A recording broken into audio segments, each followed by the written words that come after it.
Dismayado nga ang ilang Kimchi fans matapos ibinahagi ni Kim Chiu na magiging mag-isa siya sa pag-attend ng Star Magic Ball ngayong taon. Ito ay pagkatapos ilang taon silang magkasamang dumalo ng kanyang nobyo na si Xian Lim sa naturang okasyon mula pa noong 2017. Sila'y kilala at tinaguri ang celebrity couple na Kimchi at unang naglabas ng kanilang relasyon sa publiko noong 2018. Sa isang panayam, ibinahagi ni Kim ang kanyang pag-attend ngayong taon na wala si Xian sa kanyang tabi. Ayon sa kanya, nasa India si Xian sa kasalukuyan at kasalukuyang nagmumotor sa Himalayas na isa umanong pangarap ni Xian.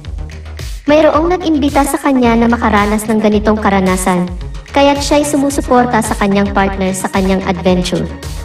Ayon kay Kim, hindi ito ang unang pagkakataon na siyang dumalo sa nasabing event na walang kasamang escort. Ngayong taon, handa siyang harapin ang pag-attend ng solo. Natatawa na nga lang at pabirong sinabi ni Kim na, "Kaya ko naman siguro ito," na nagpapakita ng kanyang kumpiyansa sa kanyang sarili sa pag-attend ng naturang okasyon ng mag-isa.